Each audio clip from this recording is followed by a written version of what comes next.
Did everyone notice how many cameras they installed at every intersection? There are cameras now everywhere. On every main road, every intersection, there's a CCTV camera watching you. Now that I've said that, the next time you go for a drive, when you stop at the light, look up and think about this conversation. But the digital ID, by itself, it's bad enough. By itself. But think of this, right? Just bear with me for 1 second. You centralize all the information in one spot. Everything that makes you you is in one central database, so to speak. These things come in a package. Digital ID, CBDC, social credit, all together, it is a digital prison. That's what they are setting up, a digital prison for every single man, woman, and child in Australia, well, in the West, really. So we have to resist digital ID, of course. We have to resist the CBDC, of course, and we have to reject the coming social credit system. Now, for everyone out there that says that is a conspiracy theory, that is never going to happen, the social credit system is already in place. This whole, men dressed in lady face, playing a caricature of a woman, a highly sexualized woman, reading to children is absolutely ridiculous. That's what it is.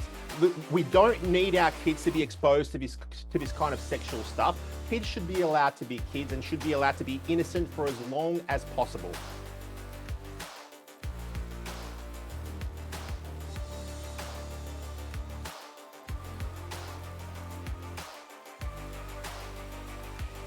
Good evening, everyone, and welcome. Tonight's guest is Australia's best-known Conservative politician. He's one of the biggest advocates for family values, children's rights, and Australian patriotism in our parliament today.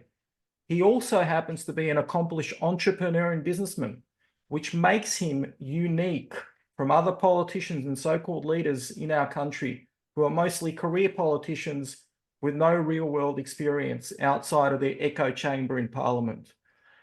Ralph Babet, Senator Ralph Babet, welcome to our show.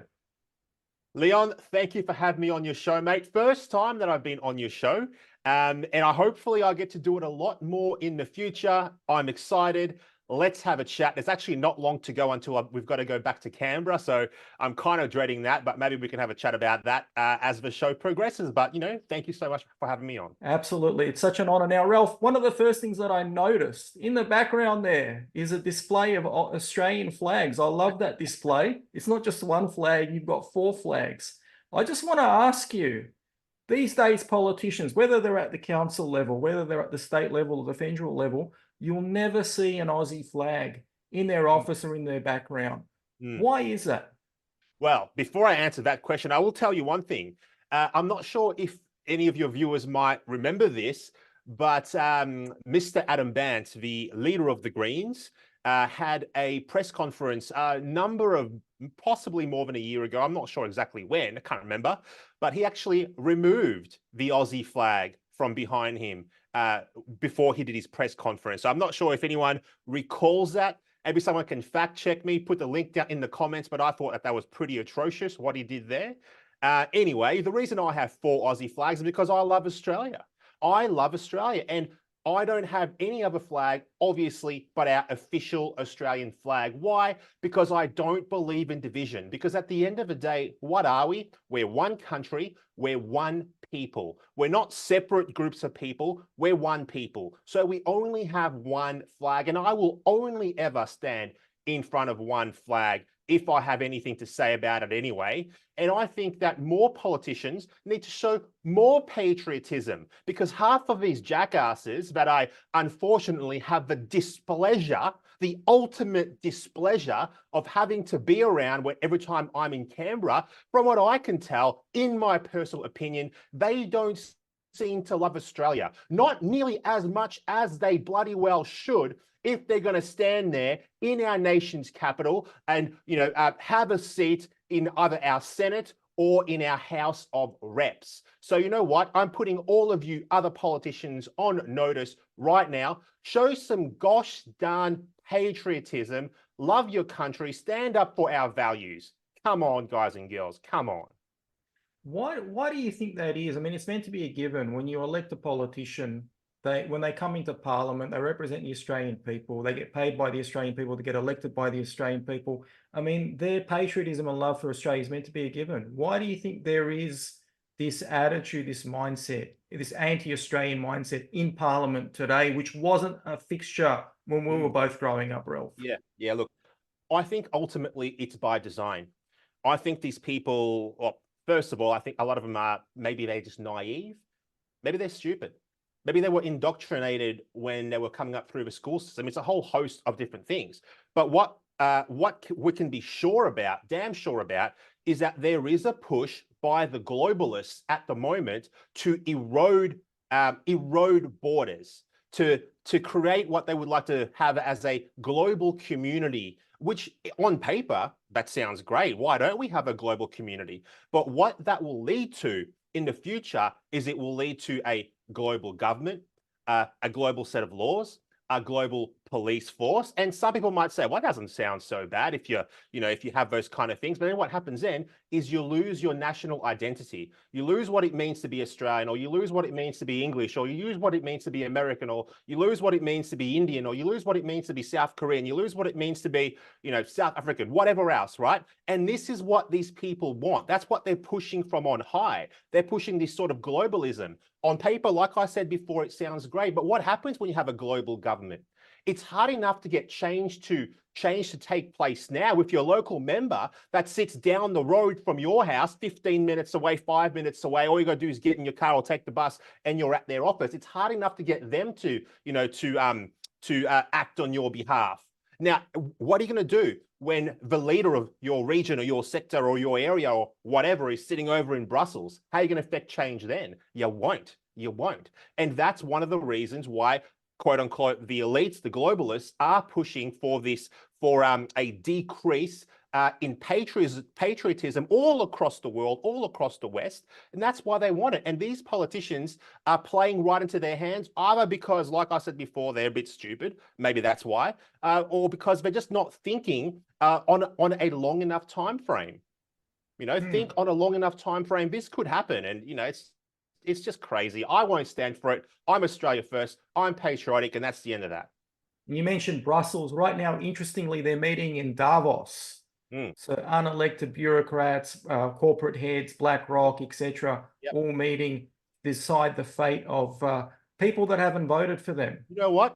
Good point. You've got all these elites, all these globalists, right, sitting down over at the World Economic Forum right now in Davos, like you mentioned, literally deciding the fate of all of us plebs, deciding our fate. Who bloody well gave them the right to decide what happens next? I didn't vote for these people. Did you vote for these people? Of course you didn't. Did you at home vote for these people? Of course you didn't. These unelected elites are now sitting down to dictate the direction of our nation. Now, I was watching the stream yesterday, and in the stream, when I was watching it, a big feature so far that they've been talking about as their plan for the world in 2024 is they want to go after mis or disinformation. Now, we've already experienced that play out here in Australia because the Labor Party is pushing the mis-disinfo bill, where they're going to say they're going to target mis and disinformation online. Sounds great on paper. Okay, who wants there to be mis or disinformation?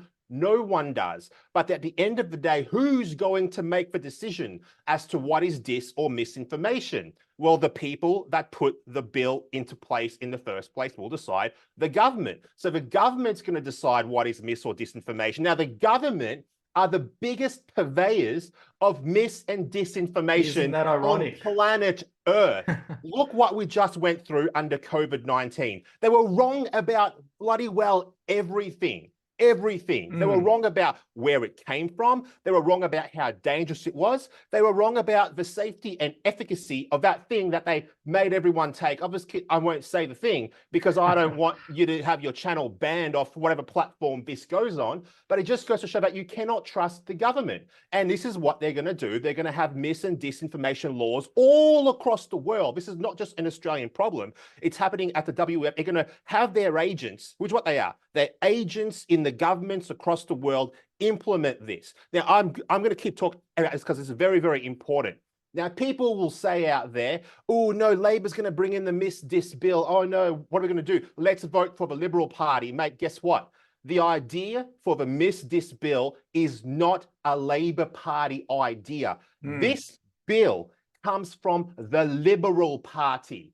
So a former communications minister, Paul Fletcher, came up with, well, he didn't come up with it, but the bureaucrats, the deep state, they came up with it. They handed it to him, and he ran out of time because the Liberal Party, as we all know, lost the election. And now the Labor Party has picked up the bill, and now it looks like they're going to ram it through. And now the Liberal Party has come out, and at least they're talking about opposing it, but it was their idea. This is just an example of how the two-party system works. These guys are almost exactly the same on issues of real importance and real significance. We have in this country the illusion of choice. And all other Western countries are the same. There's a major party on the left, there's a major party on the right. They pretend to fight it out, and maybe they have some differences about, really small localized issues that don't really matter. But when it comes to the big ticket things, they march to the same tune. They do exactly what the globalists tell them to do. Now, one thing at home, ladies and gentlemen, that you got to think about, and I know I'm having a rant here, but bear with me. The floor is yours. One thing that you got to think about as well, right, is almost every single country in the Western world has a left-leaning major party and a right-leaning major party. This is not an accident. This is by design. Like I said, it is designed to give you the illusion of choice. Not happy with party A? Vote for party B. Not happy with party B? Go back to party A.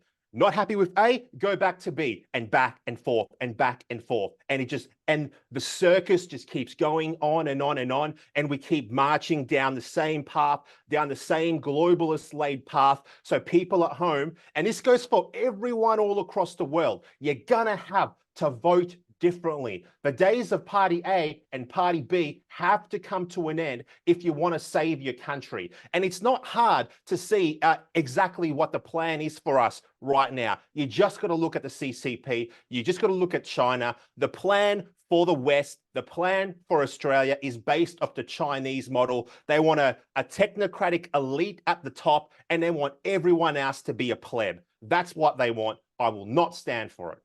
And this is another segue into another controversial topic, digital ID. Now, Katie Gallagher, our benevolent finance minister, and her boss, Prime Minister Albanese, claim it's for our safety. We had recent data breaches with Medicare and Optus, so they say it's for our benefit, but you think different. So give us a little bit of insight on that and the progress of you challenging that. Yeah, I mean, the digital ID is so dangerous. You mentioned, the data leaks of Medicare and Optus and all that. I actually just saw on TV just before we jumped on this call. So my facts may be, incorrect, but this is what I just saw, and I haven't fact checked myself. So feel free to fact check me, everyone who's watching this now.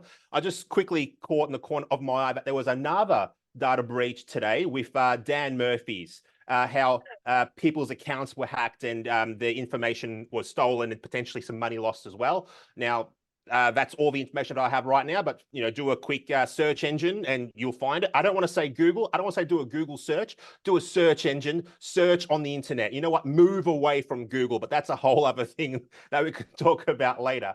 But the digital ID by itself, it's bad enough by itself. But think of this, right? Just bear with me for 1 second. You centralize all the information in one spot. Everything that makes you is in one central database, so to speak. Apart from the security risks, which we're all well aware of, if a hacker could get in there, they can get access to your whole life. That's one part. The next thing is this. The government's got, of course, we know that the government has all of the information on us already. We all know that, but it's not in one central place. Now it's in one central place. Part one. Part two from the digital ID is the central bank digital currency. We all know what, well, for those of us who don't know what that is, central bank digital currency is based off blockchain technology. it's not too dissimilar to the money which you might have right now in your account, digital banking, etc., with one key difference. The money is trackable and hackable by the government. Example, they might say that when if they do move towards the CBDC, they might say, oh, we're going to put an expiry date on your money. So if you don't spend your money within, I don't know, 6 months, your money will halve in value. Just as an example, right? The technology has the power to do this as a way to incentivize spending in the economy, to move the economy along. Another example, they might say, because of our commitment to net zero by, let's just say by 2050, we have decided that you, Mr. or Mrs. Citizen, have a carbon quota, a carbon limit, an individualized one. You can only spend, this much in carbon allowance per month. So you might go to Coles and you might, or Woolworths or whoever else, IGA, wherever do your shopping, you might go and you might try and buy, let's say, as an example, red meat. You want to buy some of that. You tap your card to buy the red meat. Ding, ding, ding. Your card is declined. Sorry, Mr. or Mrs. Citizen, you can't buy red meat this month. Because of our commitment to net zero, you've already hit your carbon allowance for the month. Your card will not work for red meat now. But how's about an alternative? How about you eat the bugs instead? Right? This is the power of central bank digital currency. It's got that much power over what you can and can't do. So you got the digital ID now. So they know who you are. They know where you are. They know everything about you. You got this central bank digital currency that ties into it because they got your ID, your banking. Then over top of that, you got a social credit system as well. Now, the social credit system says if you're a bad boy or girl and you don't do what the government deems as appropriate, maybe you go to a protest, okay? Maybe you go to a protest and the government knows that you've been at that protest. They then flag you and say, your social credit score is now too low. Because your social credit score is now too low, your bank, your ID, your bank account won't work if you decide to do X or Y or Z. So these things come in a package: digital ID, CBDC, social credit, all together. It is a digital prison. That's what they are setting up, a digital prison for every single man, woman, and child in Australia, well, in the West, really. So we have to resist digital ID, of course. We have to resist the CBDC, of course, and we have to reject the coming social credit system. Now, for everyone out there that says that is a conspiracy theory, that is never going to happen, the social credit system is already in place in communist China right now. It's not a conspiracy, it is in place now. Where you do something the government doesn't like, your digital ID and your money won't work in certain places, right? Already there. In Canada, for example, you had the trucker protest, which I'm sure your audience is well aware of, where the truckers were protesting against all the draconian COVID stuff that was going on there. Those truckers had their bank accounts basically switched off, where they couldn't partake in the economy because they went to a protest. Now, the precedent is already there for all this stuff. I'm not just pulling things out of the air here. This has already happened. So beware of these three things. They are coming. They will be here in my lifetime, all of them. And we need to do everything we can to educate our friends and family about it, share content like this, follow guys like us, and make sure that other people in your circles of influence are aware of what is coming down the pipe, unless we push back in a big way. Now, there's probably a fourth thing, and my question is in two parts. One, is it a conspiracy theory?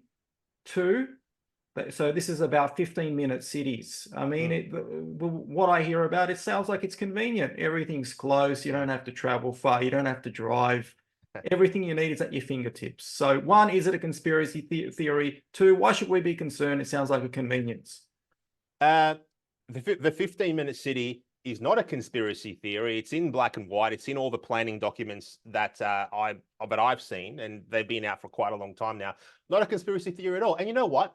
The 15-minute city might be a good idea if you had a benevolent government, a benevolent elite that wanted the best for everyone, that cared about freedom, that wanted you to be free and and achieve your hopes and dreams and goals.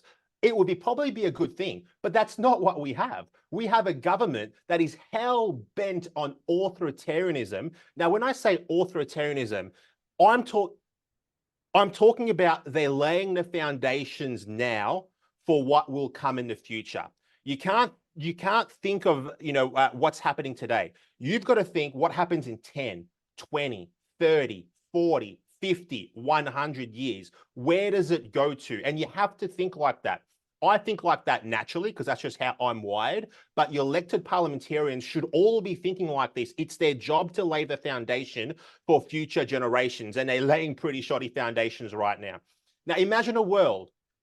Well, you don't really have to imagine too hard, but imagine a world where you live in a 15-minute city with your digital ID, with your social credit score, with the CBDC all in place. It's basically an open-air prison. That's what it is. It's an open-air prison where safety and security is presented to you as something good. And, it is something good. We're naturally hardwired to want safety, security, control, all these kind of things, because it means we're safe. The lions aren't going to jump out and eat us. We're going to have food, etc. But it's at the expense of your freedom, completely at the expense of your freedom. And I think it was, who was it who said, whoever gives up liberty for a little bit of extra safety deserves neither. It was one of the former US founding fathers said that. I can't remember who it was though.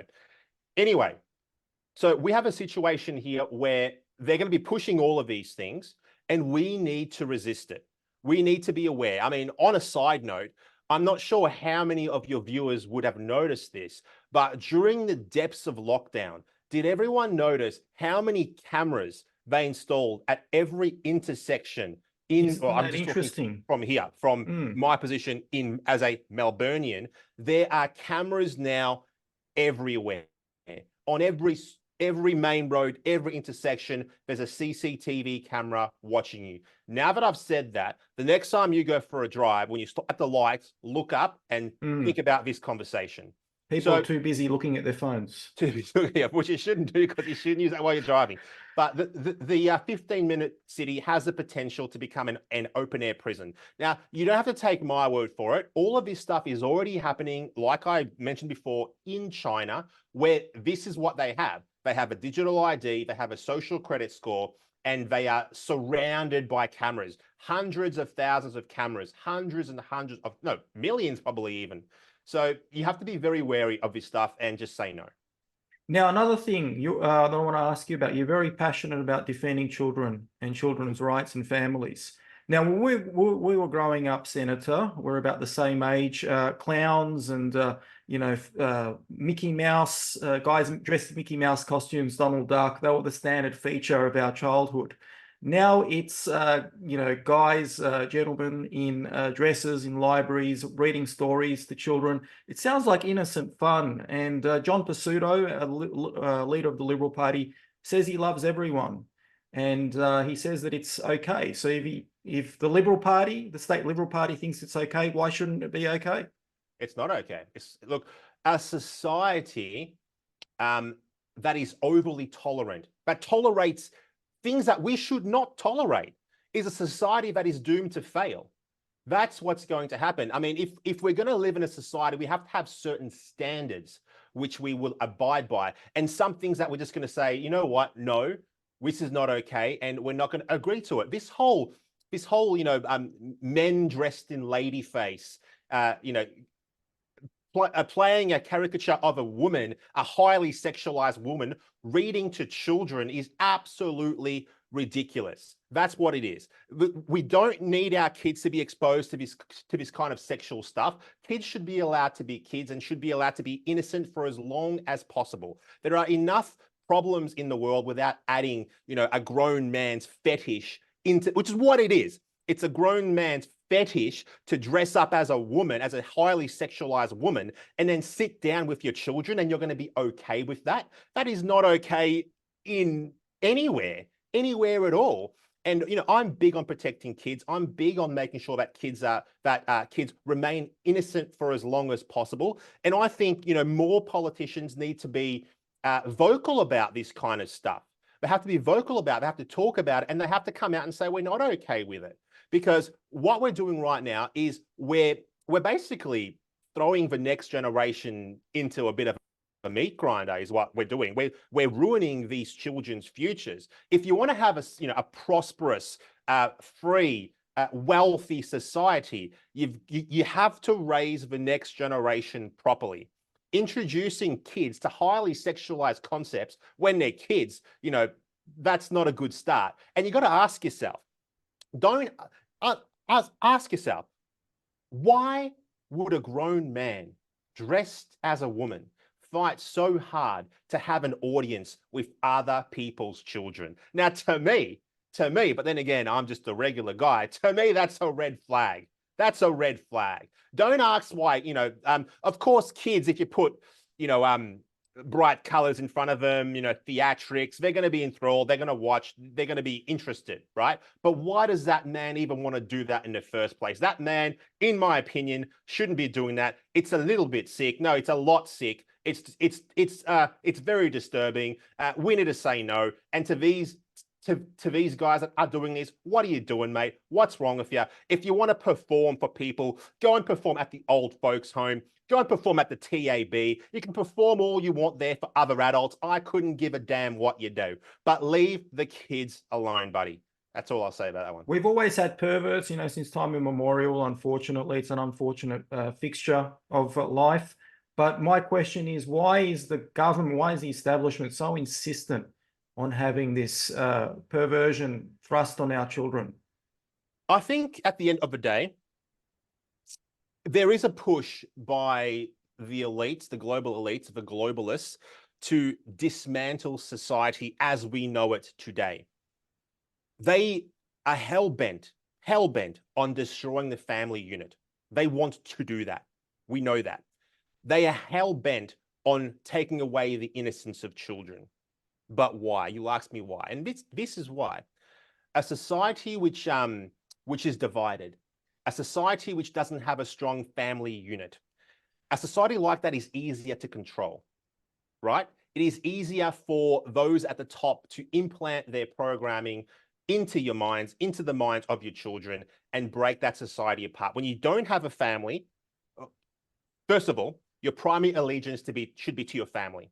Next, your allegiance should be to your local community. Next, your allegiance should be to your state. Next, your allegiance should be to your country. Next, after that, outside things can come into play, just as a rough kind of hierarchy here.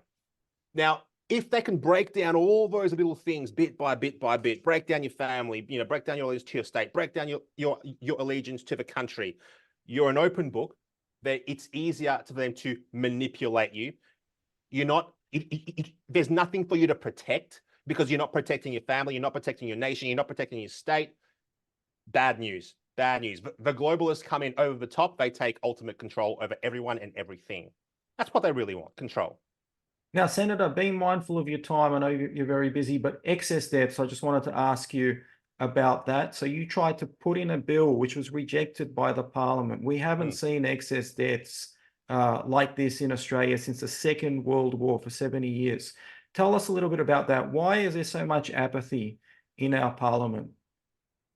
I think, look, at the end of the day, this all happened under the Liberal Party's watch, okay? So the Liberal Party was against my idea to refer to a committee all the excess deaths, first of all. Second part of it, the Labor Party also didn't support it. These guys, as far as I'm concerned, are running a protection racket. Now, I can't prove this. This is my opinion. They're running a protection racket for each other. Because, like I mentioned before with the examples that I gave, they're both the same. There is no real difference between the Labor Party and the Liberal Party on the big ticket issues anyway. They both march to the same tune. They both march to the globalist agenda. So why would they come out and open up all sorts of investigations and cases and things like this? All they want to do is for all of this to be swept under the rug and people to move on with their lives. That's what they want to happen. I won't allow it. I'll keep pushing the issue. And the other thing that I did as well is I introduced a bill into the Senate not too long ago. So that bill basically says, okay, I'll give a bit of background. At the moment, with the COVID injections, I won't call them vaccines, the COVID injections, because the vaccine's supposed to stop you from getting sick, right? Doesn't do anything, and you've got to go back for boosters every 6 months. It's ridiculous. So the COVID injection at the moment, if that injection hurts someone, right, and someone gets hurt or they die or whatever, the company that made that product doesn't have to pay a cent. The liability is on the government. So the liability is on you, the taxpayer. So they make a product, you inject that product, you get sick, you need compensation, vaccine company gets off scot-free, government steps in, government pays. Absolute bull dust. I'll give you another example. Let's say a car company makes a car. They make a car, okay, great. The brakes are clearly faulty. The brakes don't work. You're about to be in an accident, you pump the brakes, nothing happens, the pedal falls to the floor, you have an accident, you're injured now. Who should pay for that? Should it be the car manufacturer that made the car that has the clearly faulty brakes? Or should it be the government that will pay for that? Rightly so at the moment, the manufacturer that made the car, that made the defective car, the defective brakes, will pay you for your injury. They'll recall all the other cars that are on the market and they'll fix all the brakes. That's what happens now. The same thing with my vaccine bill. All I'm saying is if a vaccine company makes a product which is faulty, the company that made the product should be responsible for anything that happens with that product. So if someone gets injured, they get myocarditis, for example, they can't work, or God forbid they die. The liability should not be on the government, the taxpayer, to pay for that.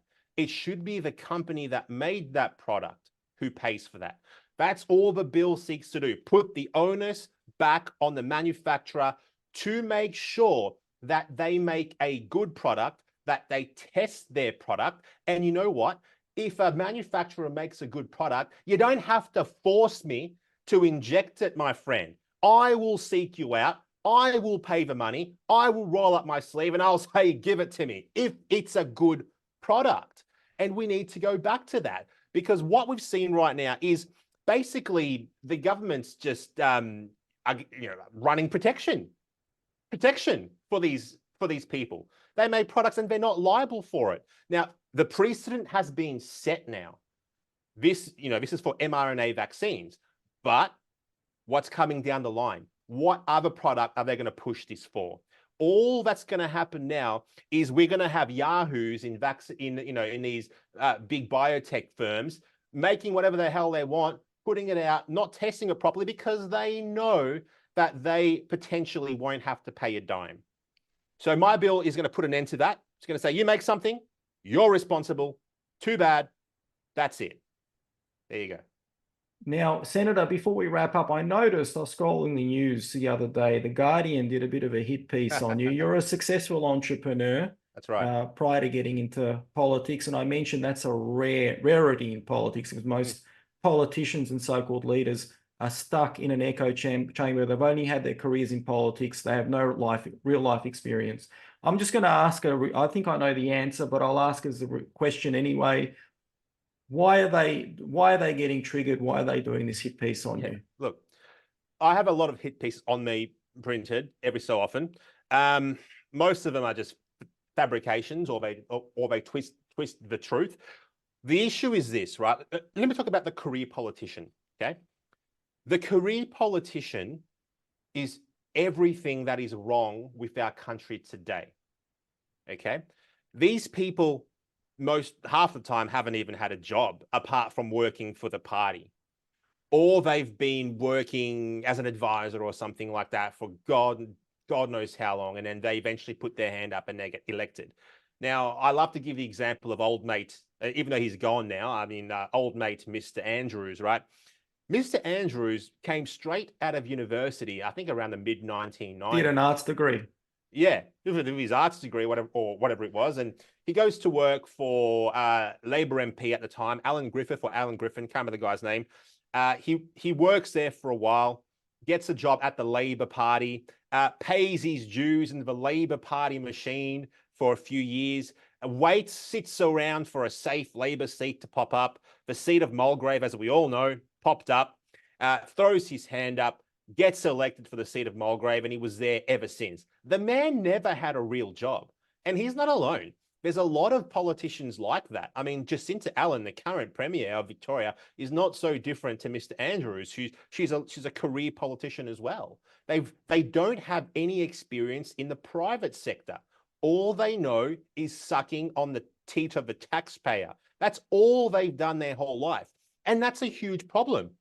How can you expect, right, a politician like that to represent you in your suburb if they haven't lived the life that you've lived, if they haven't experienced the struggles that you've struggled, if they haven't maybe missed a bill from Telstra or something like that and had to go on a payment plan or whatever it is, if they've never had the mortgage really hanging over their heads and you not knowing if you're going to be able to pay that. I'm just giving an example, not knowing if you're able to pay that mortgage this month or if you're going to be behind, or worrying about, putting petrol in your car or something like that. They've never had those experiences. They've only been a politician earning $200, $500, whatever it is, $1,000 a year.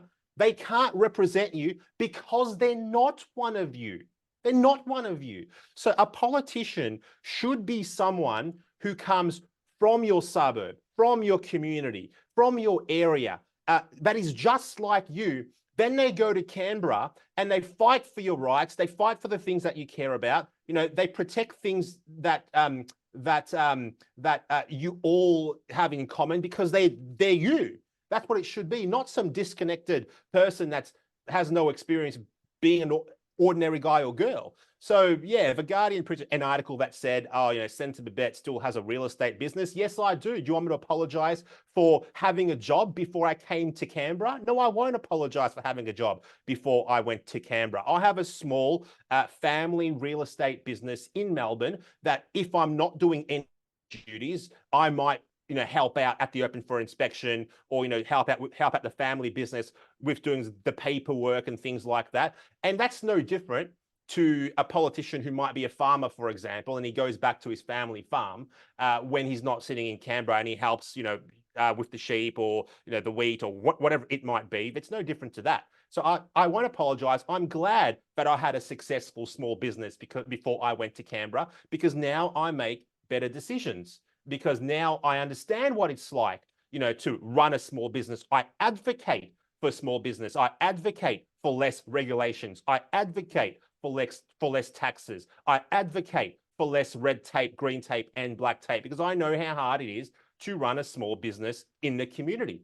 And, let's say on the odd occasion where I go out for an open for inspection, right? Sometimes somebody will come and go, "Aren't you Senator Babet?" And I'm like, "Yes, I am." And I shake their hand and I spend 10 minutes talking to them, and they tell me about all the things that are on their mind. So that helps as well. It helps me to go back to Canberra, to be more focused and to do better for the people that put me in that position on those red leather seats in Canberra. Now, the other thing, I need more of you that are watching this video right now to get involved in the political process. Don't think for a darn second that the people that go to Canberra are better than you, are smarter than you, are more intelligent, etc. I'm telling you right now, they're not. But I think you probably already know that. You need to be active. You need to throw your hand up for the next election. We cannot have the career politicians running amok in our nation anymore. You have to go to Canberra. You have to represent the things that you care about. Getting on social media and complaining on X or Instagram or Facebook or writing comments on YouTube videos or whatever else you do is not enough. It's not even close to being enough. You have to be more active. If you're able to, you have to run. You have to join a party. You have to go to the meetings. Heck, even if you join the Labor Party, even if you join the Liberal Party, it doesn't matter. You got to join these parties and make a difference from within. I'd rather you join the UAP, of course, let's be honest, of course, right? But if you're going to join one of the others, join. Go to the meetings and have your voice heard. Have your voice heard. I mean, in some of these branch meetings for these major parties, you might get 12 people that show up.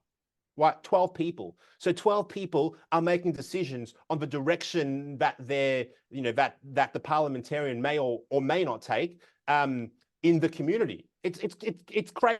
It's that easy for you to have an influence. Join the Liberal Party if you want. Join a UAP, I prefer. But if you have to join the Liberal Party, go to the meetings and make a difference. Because sitting on your ass, complaining on Facebook, complaining on X, complaining on Instagram, etc., is not doing anything. Because the politicians don't even read that stuff. They don't even care what you're writing at all. If you want to make a difference, you've got to be more involved. Wise words, Senator. Now, Senator, is there anything else, being very mindful of your busy schedule, is there anything else you'd like to share with our audience tonight?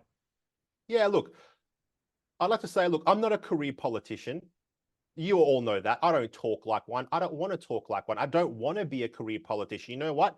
I'd rather be, enjoying my life out of the public spotlight and, doing what I was doing before. I stepped up because I saw that these people were taking our country in a negative direction. I saw the unwarranted influence of globalists. I saw them, destroying traditional conservative family values. I saw them shutting down our manufacturing. I saw them taking away our freedoms and our ability to speak. I lived through COVID when I wasn't allowed to leave my house, and when I wasn't allowed to go 5 kilometers away from my house, when I had to be, when I had a curfew because somehow the virus knew what time it was. I saw these silly, stupid things happening, and I said, these people are insane. These politicians, I'm telling you now, I wouldn't be surprised if some of those politicians in Canberra right now were actually insane. Insane. You know what? What kind of a person comes out of university? Now, I'm not saying that Mr. Andrews is insane, but I'm just giving an example. And not just on him, but of many politicians, not Mr. Andrews.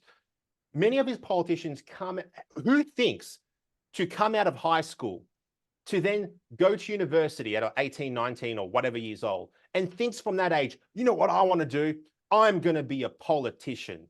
That's what I'm going to do. And then goes to work in that Labor or Liberal Party machine, waiting, biding their time to one day get the opportunity to lord over you, to make decisions about your life, to decide what happens to you and your kids. What kind of a freaking 18 or 19 or 20-year-old kid decides to do that? These people aren't normal. You're gonna have to take an interest. You haven't taken an interest so far, but this is your line in the sand. This is your moment. I'm in there fighting for your rights, fighting for your country, fighting for your family, fighting for your community. You got to come there and support me. Next election, I better see your name on that ballot somewhere. Come with me. Let's go to Canberra. Let's clean out that swamp, or rather, let's clean out that billabong.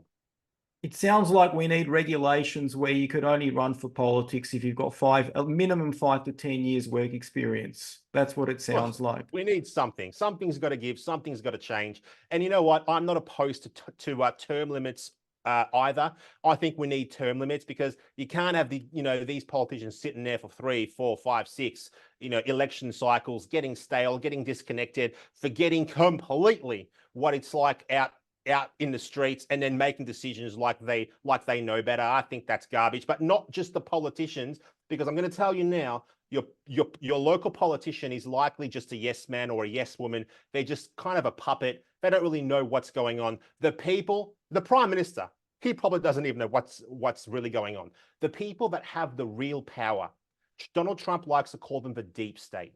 That's who has the real power. And you know who they are? They're the bureaucrats. They're the people that are behind the scenes that run all the big institutions and they run all the big departments. You don't know their name.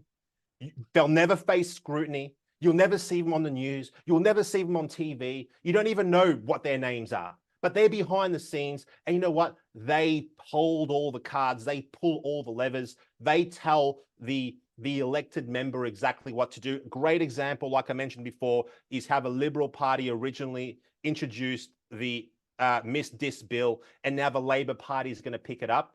How did that happen? It's the bureaucrats in the background, in the back rooms that say, oh, hi, Minister. Minister, here you go, Minister. Here you go. Here you go. That's how that works. Absolute garbage. Garbage. Now, everyone that's watching tonight, if you haven't already done so, a bit of homework. Once you get off the podcast, please go and look up Ralph on Facebook, Telegram, X, formerly known as Twitter. Give him a follow. Follow his great work. And I am a bit biased. Support the UAP. Volunteer your time for the UAP. You can also volunteer for any other minor party of choice, but my preference is personal bias is towards the UAP. So, Senator Ralph Babet, it was such an honor and a pleasure to have you on our podcast. Thank you so much. We would love to have you back on. Thank you, sir. Have a good one. Bye-bye. God bless.